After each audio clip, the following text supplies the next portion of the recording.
نحمده ونصلي على رسوله الكريم اما بعد فاعوذ بالله من الشيطان الرجيم بسم الله الرحمن الرحيم قال النبي صلى الله عليه وسلم ید اللہ علی الجماعة صدق اللہ العظیم۔ حضور علیہ الصلوۃ والسلام کا فرمان ہے کہ جماعت پر اللہ کا ہاتھ ہے۔ کیا مطلب؟ اللہ رب العزت تو ہر عضو سے پاک ہیں، لیکن یہاں کس چیز کو ہاتھ مراد لیا گیا ہے؟ یہاں پر اس جماعت کی تائید، اس جماعت کی حفاظت اور اس جماعت کی مدد اور نصرت مراد ہے یہاں پر۔ اور دوسری بات یہ ہے کہ اس حدیث سے معلوم یہ ہوا کہ اللہ کے نبی صلی اللہ علیہ وسلم کی امت جو ہے وہ گمراہی پر اکٹھی نہیں ہو سکتی۔ آپ دیکھیں 1400 سال کی تاریخ کے اندر کیسے کیسے فتنے رونما ہوئے۔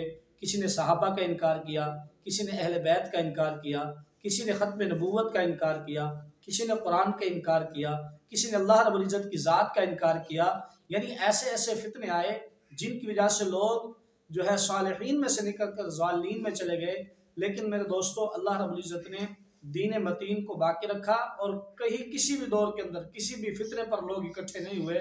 فتنہ ہمیشہ اکیلا رہ گیا اور حق جو ہے وہ واضح ہو کر سامنے آ گیا۔ تو یہاں پر جو ہے ید اللہ علی الجماعہ سے مراد یہ ہے کہ جماعت پر اللہ کا ہاتھ ہے، یعنی میری امت، آپ علیہ الصلوۃ والسلام نے فرمایا کہ میری امت جو ہے وہ گمراہی پر اکٹھی نہیں ہو سکتی۔ ایک بات۔ دوسری بات یہ ہے کہ ید اللہ علی الجماعہ، یہاں جو ہاتھ مراد ہے وہ تشبیہ دی گئی ہے، اور تشبیہات سے جو ہے وہ عقائد ثابت نہیں ہوتے۔ بعض لوگ جو ہے تشبیہات کو لے کر عقیدہ ثابت کرتے ہیں، جیسے مثال کے طور پر کچھ لوگ کہتے ہیں کہ ثم استوى علی العرش، کا مطلب یہ ہے کہ حضور علیہ الصلوۃ والسلام جو ہے وہ اللہ رب العزت کی ذات جو ہے وہ عرش پر مستوی ہے، یعنی عرش پر موجود ہے۔ لیکن ہمارا عقیدہ اور نظریہ یہ ہے کہ وَنَحْنُ أَقْرَبُ إِلَيْهِ مِنْ حَبْلِ الْوَرِيدِ، کہ اللہ رب العزت کی ذات شارک سے بھی زیادہ قریب ہے اور ہر جگہ موجود ہے۔ لیکن وہ کہتے ہیں کہ عرش پر مستوی ہے، تو وہ تشبیہ دی گئی ہے۔